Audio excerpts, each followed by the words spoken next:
Para a nossa meditação nesta noite, nós vamos abrir nossas Bíblias na carta de Paulo aos Filipenses, capítulo 1.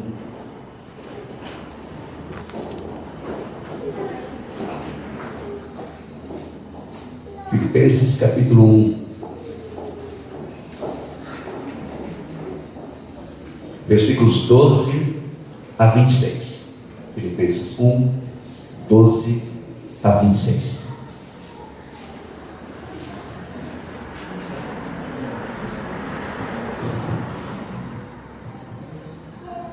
Amém? Todos acharam? Acompanhe-nos a leitura que faremos.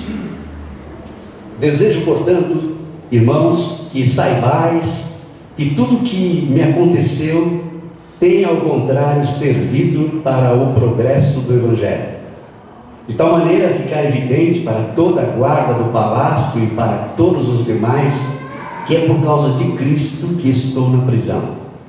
E os irmãos, em sua maioria, motivados no Senhor por minhas algemas, ousam pregar com mais coragem e determinação a palavra de Deus. É verdade, contudo, que alguns proclamam a Cristo por inveja e rivalidade, porém outros o fazem com boas intenções. Estes o fazem por amor, conscientes de que fui posto aqui para a defesa do Evangelho. Mas aqueles outros anunciam Cristo apenas por ambição egoísta, sem sinceridade, imaginando que pode aumentar o sofrimento ocasionado por essas minhas algemas. Todavia, que importa? O importante é que, de qualquer forma, seja por motivos escusos ou nobres, Cristo está sendo proclamado e por isso me alegro. Em verdade, sempre me alegrarei. Pois eu sou certo de que o que se passou comigo resultará em libertação para mim, graças às vossas súplicas e pelo socorro do Espírito de Jesus Cristo. Aguardo com ansiedade e grande esperança que em nada serei decepcionado. Pelo contrário, com toda a intrepidez, tanto agora como em todos os dias, Cristo será engrandecido no meu corpo, seja durante a vida ou mesmo na hora da morte. Porque para mim o viver é Cristo e o morrer é lucro. Caso continue vivendo no corpo, certamente apreciarei o fruto do meu labor, mas já não sei o que escolher. Sinto-me conclamado pelos dois lados. Desejo partir e estar com Cristo, o que é infinitamente melhor. Mas entendo que por vossa causa é mais necessário que eu permaneça no corpo.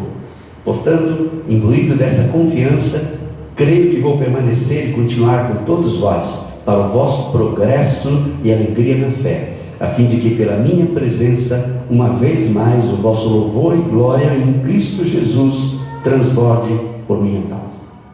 Amém. Vamos fazer mais uma oração. Ó Deus, que a bênção do Espírito venha sobre nós nesse momento, para nos esclarecer, para preparar a nossa mente, o nosso coração, a fim de que possamos compreender aquilo que Tu queres falar a nós a partir do texto que lemos. Que nós sejamos edificados pelo ensinamento do Teu Espírito Santo. Fale, Senhor, com cada um de nós que está aqui nessa noite, e conduza, Pai, a Tua vontade através da Tua palavra em nossas vidas. Em nome de Cristo Jesus, Teu Filho, é que oramos. Amém. A vida do rei. É isso que eu quero abordar com os irmãos nesse momento. E, evidentemente que a pessoa que fala com mais categoria do rei, da vida do rei, não podia ser outra, né? O apóstolo Paulo. Eu acho que pouquíssimas pessoas, ou quase ninguém, viveu a vida do reino como o apóstolo Paulo viveu, em todos os aspectos. Ele viveu isso. Então Paulo fala com muita precisão a respeito da vida no reino. Nós, no nosso dia a dia, já passamos por diversas experiências comuns da vida, no cotidiano, e uma delas é essa: alguém chega na sua casa para te visitar, um amigo, uma família amiga, um parente, uma pessoa que você gosta. Até por educação, você não conhece, quem sabe, a pessoa que está te visitando, você diz, entre por favor. E aí você diz, fique à vontade. Quer uma água, um cafezinho, um biscoitinho, alguma coisa? Fique à vontade. Você procura deixar aquela pessoa à vontade na sua casa, porque você gosta de receber bem as pessoas. No reino de Jesus, Ele também nos recebeu assim. E nós estamos à vontade. Os discípulos de Jesus, os crentes, estão à vontade no reino de Jesus. E nós somos íntimos do reino de Jesus. E sentimos bem dentro do ambiente do reino. A chamada para a vida com Jesus implica numa mudança na nossa vida. Eu sei que você sabe disso, né? Todos nós sabemos. Porque não dá para entrar no reino de Jesus, atendendo o chamado dele, e trazendo tudo aquilo que a gente tinha no mundo. O Paulo fala desses dois aspectos da vida, né? O império das trevas, que a gente vivia sem Jesus, está perdido. E quando Jesus vai lá e nos tira do império das trevas, Ele nos transporta para o reino do Filho do seu amor. Então, é uma mudança de ambiente. E se Jesus pudesse fazer o que nós fazemos também, Ele podia dizer para nós, um dia Ele vai falar isso para nós na glória, vinde benditos do meu Pai, possui por herança o reino que vos está preparado desde antes da fundação do mundo.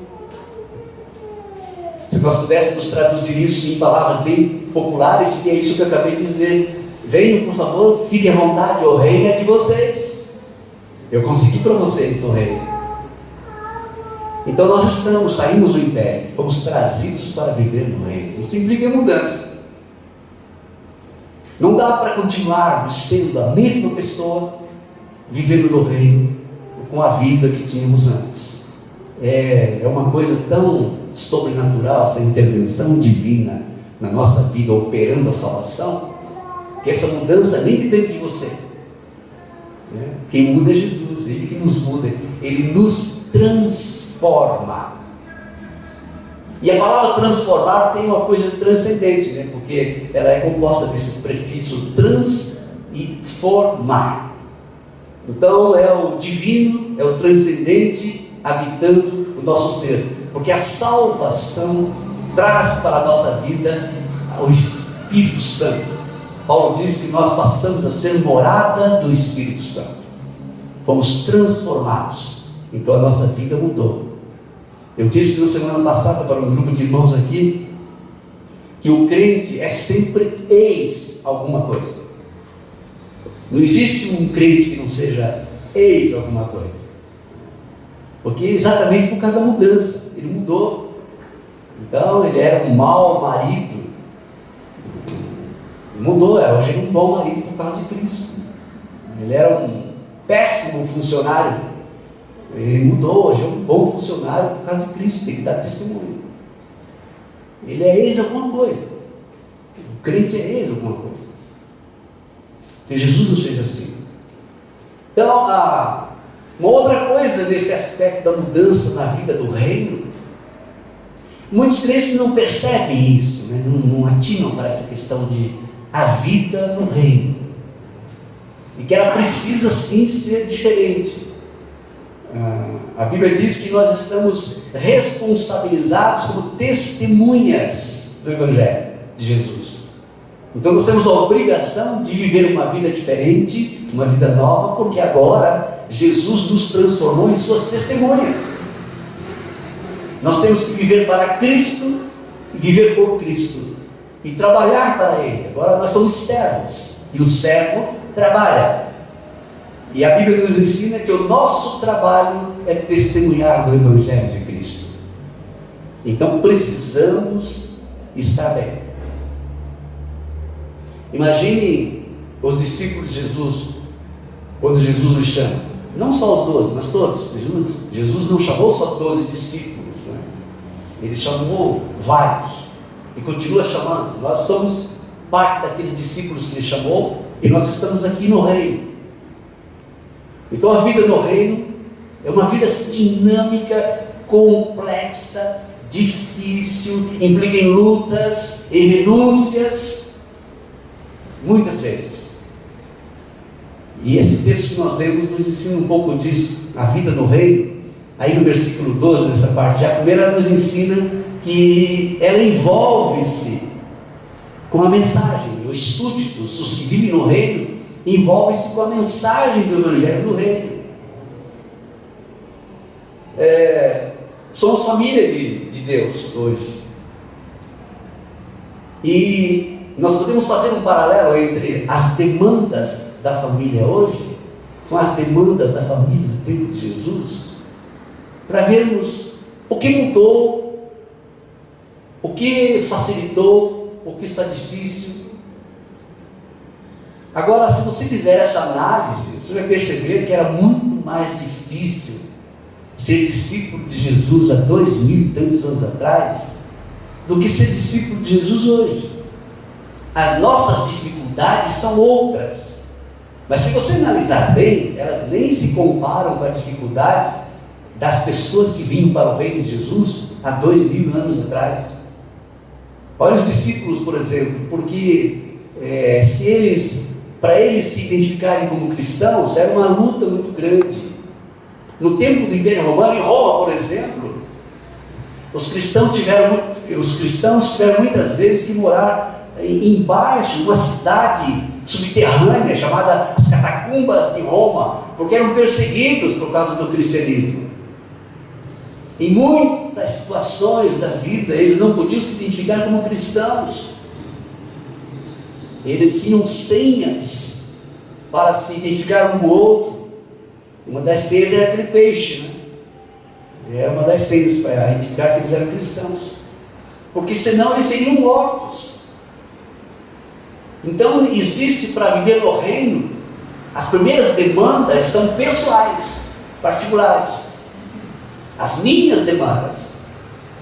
Depois elas são familiares, envolve a minha família de alguma maneira. A minha família vai ser atingida, vai ser envolvida com a mensagem do reino. E depois a minha vida social vai ampliando esse comprometimento com o reino, desde a pessoa, da família, a vida social e a de infinito, onde nós podemos alcançar. Aí a gente volta para a família do passado, aquelas famílias, os discípulos, por exemplo. Imagine os 12 discípulos, para não falar dos outros. Jesus chega para Pedro e diz: vinde após mim, e eu vou fazer de você pescador de homem. Aí Pedro segue Jesus, e ele faz o chamado para os outros também.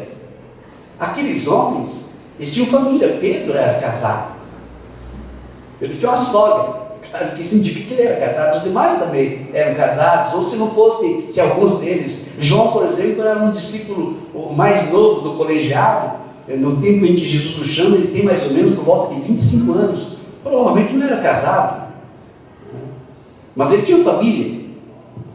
Todos eles tinham família. Aí pense comigo, Jesus os chama e eles vivem com Jesus intensamente durante 3 anos. Pedro larga o seu trabalho de pescador, deixa a sua sociedade. Tiago, João, André deixam ali a pescaria. Jesus passa na coletoria. Levi, ou Mateus está ali e diz: chama Levi. Ele deixa o seu emprego, ele deixa o seu serviço e segue a Jesus. Jesus entra em Jericó e tem um publicano que subiu uma árvore para vê-lo passar, e aí ele volta e chama: Zaqueu, desce dessa árvore, eu vou para sua casa agora. Aquele chamado mudou completamente a vida de Zaqueu. Como ele ficou com o seu emprego? O que aconteceu a partir dali? É claro que eles não abandonaram suas famílias, mas eles priorizaram Jesus na vida deles, o compromisso de viver com Jesus. E era muito difícil isso lá, porque eles corriam risco de vida por se identificar com Jesus, perdiam privilégios religiosos, por exemplo, tinham o status diminuía, eles eram cobrados, eram perseguidos, eram postos de lado por causa de Jesus. Vejam Paulo, quanto sofrimento Paulo curtiu por ser um cristão. Acho que ninguém sofreu como o cristão Paulo, mas ele perseverou até o fim, foi abandonado por todos. Quando ele está no fim da sua vida, ele diz isso, 2 Timóteo capítulo 4, todos abandonados, está lá numa masmorra, gelada, molhada, úmida, com frio, com saudade dos amigos, querendo uma coisa para ocupar o tempo, pede livros, está com frio, pede a sua capa para se aquecer um pouquinho, foi abandonado, por causa de Jesus, por causa do Evangelho. Então as demandas para uma pessoa eram muito mais difíceis naquele tempo do que hoje. Quais são as nossas demandas hoje? As nossas demandas pessoais e familiares por seguir a Jesus são mais leves. Hoje não corremos risco de morrer por causa de Jesus. Primeiro aqui no Brasil, se você for um discípulo de Jesus na China, é diferente. Na Coreia do Norte, é diferente. Você vai morrer lá. Mas aqui no Brasil, graças a Deus, completamente à vontade. Não é? Nós temos outras demandas. Creio que Deus vai nos cobrar por isso. A quem muito foi dado, muito lhe será exigido, diz a palavra de Deus. E nós temos muita liberdade. Não temos perseguições. Estamos livres para ir e vir. Então as nossas demandas são outras. E nós estamos nos embaraçando com elas. Porque elas são mais fáceis. Nós decidimos com que intensidade nós vamos seguir a Jesus. Até isso podemos fazer. E convenhamos, Jesus, muitas vezes, nosso compromisso com Jesus está assim na margem das nossas prioridades, da nossa vida.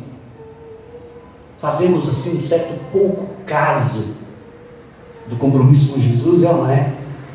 Avalie aí, como é que está o seu compromisso com Jesus, como que se vive a vida no reino, envolve-se com a mensagem, o que te complica, o que te facilita, como você está, né? Então a gente vê o apóstolo Paulo aqui, desejo, portanto, irmãos, que saibais que tudo que me acontece, tudo que me aconteceu, tem ao contrário servido para o progresso do Evangelho. E ele está falando de tudo que tem acontecido na vida dele, ou tudo que estava acontecendo na vida dele, está dizendo, olha, tudo isso tem servido para o progresso do Evangelho, porque eu estou vivendo por Jesus, eu estou vivendo com Jesus, a minha vida agora é dele, 100% dele. E Paulo tinha a sua vida normal, de vez em quando ele parava para fazer tendas, para ganhar uma grana, para sobreviver, mas ele estava vivendo para Jesus. Eu creio que está faltando isso para nós, viver mais para Jesus. As nossas demandas não podem sufocar o nosso compromisso. Nós temos que viver mais para Jesus. Está fácil. Vai chegar um tempo que vai ficar difícil, a Bíblia diz. Mas hoje está fácil. Vamos aproveitar. A vida no reino envolve-se com a mensagem. A vida no reino contribui para o progresso do Evangelho. Porque a gente lê isso aqui nesse texto. Na vida de Paulo, aquela experiência dele toda estava servindo para o progresso do Evangelho. Então Paulo estava, tudo que acontecia na vida de Paulo, ele passava pelo crivo do Evangelho. O que eu posso tirar disso para beneficiar o Evangelho, para falar do Evangelho, para propagar o Evangelho, para proclamar o Evangelho, para apresentar a mensagem da salvação para as pessoas, de todas as situações. Então esse pensamento de cumplicidade tem que invadir o nosso ser discípulo também hoje. A gente vive falando por aí, todas as coisas cooperam para o bem daqueles que amam a Deus. Certamente você já disse esse versículo para muita gente. Daqueles que são chamados segundo o seu propósito. Até que ponto? Não é? Até que ponto todas as coisas cooperam? Na vida de Paulo, tudo, ele fazia que tudo que acontecia na vida dele, de bom ou de ruim, ele fazia convergir para o benefício do Evangelho. Eu creio que isso deve ser um compromisso nosso também, porque a nossa vida do reino contribui para o progresso do Evangelho. E Paulo fala isso de uma forma muito interessante, porque, como nós falamos há pouco, e o relato do Evangelho ou do Novo Testamento, aqui de Paulo, diz que Paulo sofreu muito por causa do Evangelho, foi açoitado, foi perseguido, foi ameaçado de morte, foi preso muitas vezes. Paulo sofreu para chuchu. Olha, nós, amados, não estamos sofrendo nada por sermos crentes. Você está sofrendo por ser crente? Muito difícil.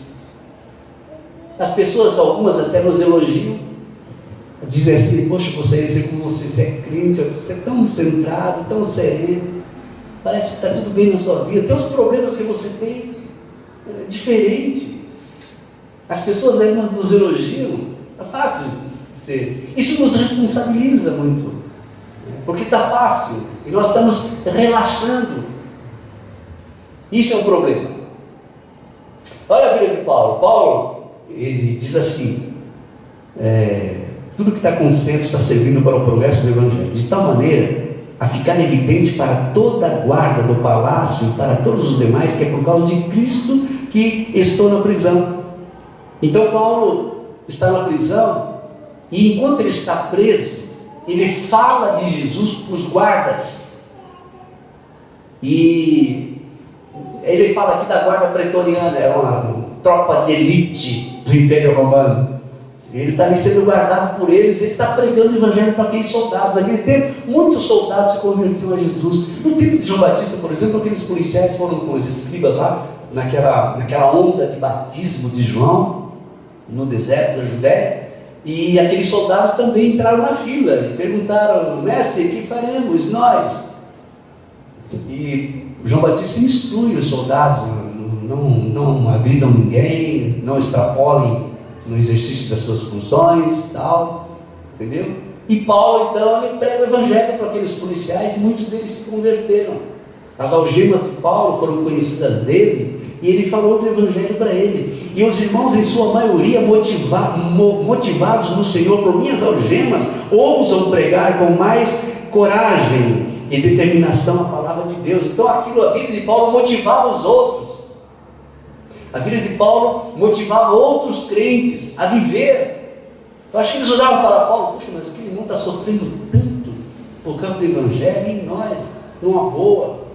Sabe, nós criamos assim uma área de conforto, uma zona de conforto, e a gente não quer sair dela por nada. Nós achamos que Deus tem a obrigação de prover tudo para nós, porque afinal de contas nós somos crentes. No entanto, Jesus diz que nós somos servos. Ele é Senhor, e nós temos que obedecê-lo. O reino é dele, ele nos chamou, mas nós somos servos dele. Ele disse que nós tínhamos que viver o Evangelho.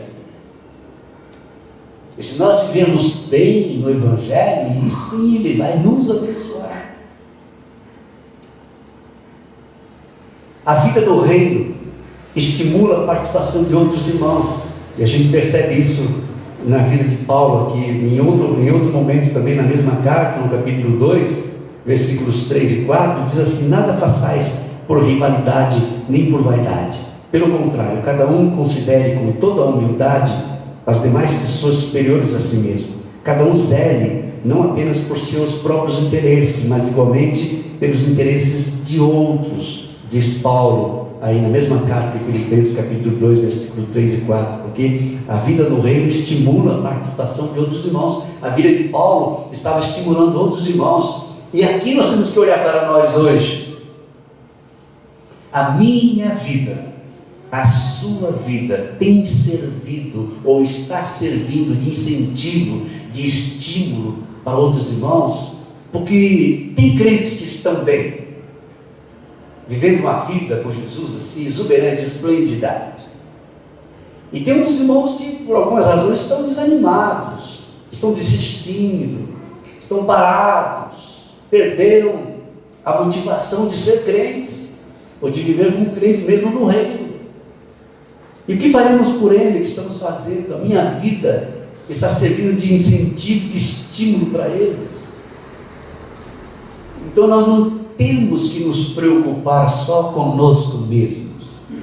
Temos que ter um olhar de carinho, de bondade, de misericórdia, de solidariedade para os irmãos outros, que isso é vida no reino. A vida de Paulo estava servindo de estímulo para outros. A minha vida tem que servir de estímulos para outros. As pessoas têm que olhar para mim, têm que olhar para você. Puxa, eu vou fazer o que ele está fazendo porque ele está muito bem. Nós temos que ser estímulos para outros. Até porque Jesus diz que nós não podemos ser pedra de tropeço para ninguém. Aquele que se escandaliza no reino vai pagar um preço muito alto por isso. Então nós temos que viver melhor a vida do reino. A vida do reino convive com sentimentos perniciosos.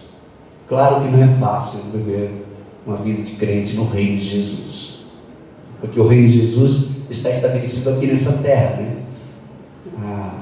A dimensão glorificante do reino a gente ainda vai viver depois dessa vida, mas nós estamos vivendo o reino de Jesus aqui nessa terra agora, o aqui e agora do reino. Isso tem implicações naturais, desafios naturais. Nós convivemos com pessoas diferentes dentro do reino. Na igreja, né? Na igreja nós vivemos com pessoas diferentes. Na família, pessoas diferentes. Na sociedade, em todos os lugares, convivendo com essas pessoas. A vida do reino convive com sentimentos perniciosos. Olha o que diz o relato do texto que lemos, versículos 15 e 17. É verdade, contudo, que alguns proclamam a Cristo por inveja e rivalidade, porém outros o fazem com boas intenções. Olha como existem esses dois grupos. Tem gente pregando o evangelho, tirando proveito disso, evidentemente, nós sabemos como está essa coisa por aí, e por rivalidade, por competição. Mas tem muita gente boa pregando o evangelho, por amor a Cristo, por amor ao reino, por amor à igreja. Nós convivemos com esses sentimentos ambíguos. E temos que ter discernimento para fazermos o melhor para Jesus. A minha vida tem que ser explorada no sentido de tirar dela ou de viver nela o melhor para Jesus. No tempo de Paulo aqui, por exemplo, estes o fazem por amor, consciente de que fui posto aqui para a defesa do Evangelho, mas aqueles outros anunciam Cristo apenas por ambição egoísta, sem sinceridade, imaginando que podem aumentar o sofrimento ocasionado por essas minhas algemas. Então, gente que está fazendo questão de causar sofrimento a nós, existe por aí? Claro, tem gente tentando nos difamar como crentes, não perde a oportunidade de olhar para nós e uma coisinha pequena só que eles precisam para daí nos difamar, para daí dizer que nós somos crentes de meia tigela, crentes meia boca, e eles dizem, para ser crente assim, prefiro ficar na minha, e eles falam isso olhando para você. A vida no reino convive com sentimentos perniciosos, muitas vezes até dos próprios irmãos, né? A gente convive com isso: inveja, porfias, discórdia, falsidade, tudo isso existe também no reino, porque nós estamos na dimensão terrena do reino de Jesus, e a vida no reino convive com sentimentos perniciosos. A vida no reino, para finalizar, enfrenta também a morte com naturalidade. Os crentes em Cristo Jesus, a Bíblia diz que vencemos a morte, porque Jesus venceu a morte. Quando Jesus, agora estamos saindo das comemorações da Páscoa, quando Jesus morre naquela cruz, a morte de Jesus e a sua consequente ressurreição decretou definitivamente a vitória sobre a morte. De tal maneira que a morte já não produz efeitos danosos sobre nossas vidas, porque Jesus venceu a morte e em Cristo Jesus nós somos vencedores. Paulo fala isso em Romanos capítulo 8. Então a morte não causa mais dano para o crente. Então o crente não precisa ter medo da morte. É evidente que nós não queremos morrer, né? Nós não queremos morrer. Não queremos morrer porque nós somos criados para viver. Nós vamos dizer no capítulo 6 de Romanos há pouco que a morte é consequência do pecado. Então não nos acostumamos com a ideia de morrer, mesmo que seja uma morte boa, se é que tem boa morte. A gente não se acostuma com essa ideia de morrer. Mas a morte não produz mais danos na vida do crente por causa de Jesus. Então Paulo está dizendo isso para Paulo. A morte não tem o menor problema. Ele está até assim meio confortável, dizendo, analisando, confabulando consigo mesmo, dizendo, poxa, não sei se morro, não sei se continuo vivendo, né? Não sei se é melhor para mim morrer, continuar aqui nessa terra. Ele disse que não acho que é melhor eu morrer, porque se eu morrer eu vou estar com o Senhor. Aí ele pensando bem, mas é melhor que eu continue aqui, por causa dos irmãos. Eu vou ser mais útil aqui por causa dos irmãos do que morrer. A morte não tem mais domínio sobre mim. Eu já estou na vida com Jesus. Quando eu morrer, é para lá que eu vou. Então não tenho problema com a morte. Então deixa eu explorar a vida. E eu quero ser mais útil para os meus irmãos aqui nessa terra. Ele fala isso, versículo 19, olha, diz assim: pois estou certo de que o que se passou comigo resultará em libertação para mim, graças às vossas súplicas e pelo socorro do Espírito de Jesus Cristo. Aguardo com ansiedade e grande esperança que em nada serei decepcionado. Pelo contrário, com toda a intrepidez, tanto agora como em todos os dias, Cristo será engrandecido no meu corpo, seja durante a vida ou mesmo na hora da morte. Olha o que Paulo fala.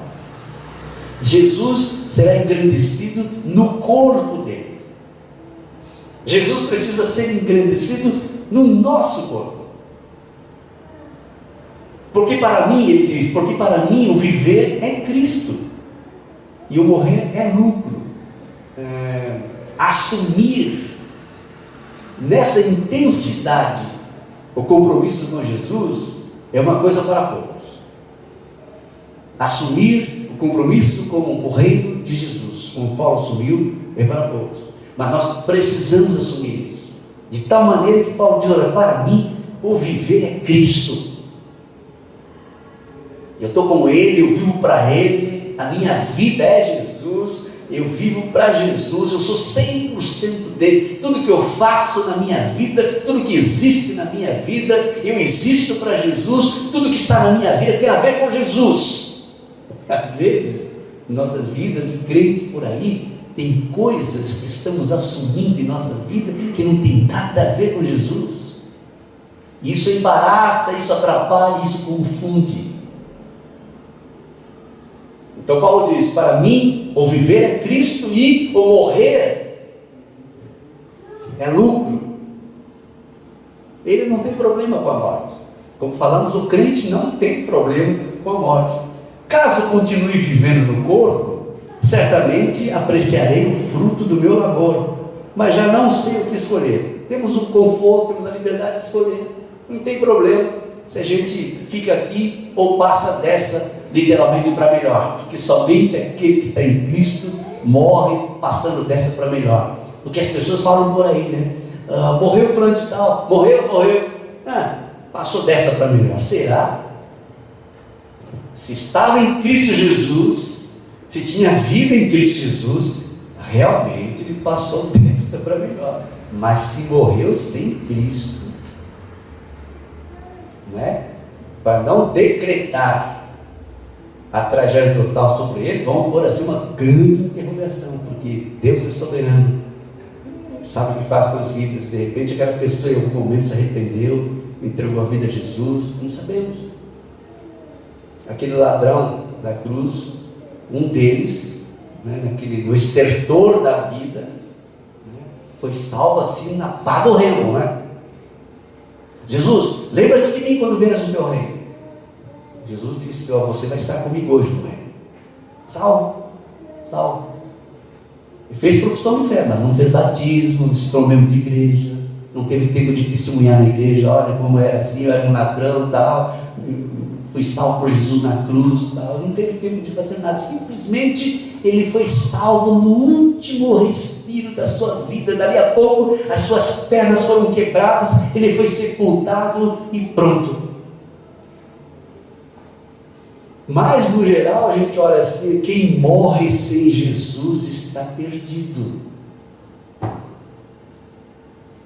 Não passa dessa para melhor. Somente o crente salvo em Cristo Jesus morrendo passa dessa para melhor, porque a gente vai para o céu, para o paraíso, gozar com Jesus. Então, a vida no reino enfrenta a morte com naturalidade. Paulo enfrentou a morte com naturalidade. Sinto-me conclamado pelos dois lados. Desejo partir e estar com Cristo, que é infinitamente melhor. Mas entendo que por vossa causa é mais necessário que eu permaneça no corpo. Então, entre morrer, mesmo crente salvo, e continuar vivendo, Paulo, eu prefiro continuar vivendo, porque nós amamos viver, O ser humano ama viver, nós não queremos morrer. Mas entendo que por vossa causa é mais necessário que eu permaneça no corpo. Portanto, imbuído dessa confiança, creio que vou permanecer e continuar com todos vós, para o vosso progresso e alegria na fé, a fim de que pela minha presença, uma vez mais, a vosso louvor e glória em Cristo Jesus transborde por minha causa, diz a palavra de Paulo aqui nesse texto que nós lemos. Que o Senhor Jesus, na sua graça infinita, nos abençoe. Que a palavra que nós lemos sirva para a nossa avaliação. Até que ponto nós estamos comprometidos com o reino de Jesus? E as demandas das nossas vidas hoje, elas não estão comprometendo o nosso testemunho no reino. Elas não estão servindo para nós relativizarmos na nossa escala de valores onde está o Evangelho, onde está a igreja, o que estamos fazendo da nossa vida em Cristo. Essas coisas têm que passar por esse filtro da palavra. Temos que ser melhores crentes cada vez mais. Não podemos facilitar. Que Deus nos ajude. Que Ele nos ajude a termos uma vida abençoada e brilhante no reino de seu Filho Jesus. Amém.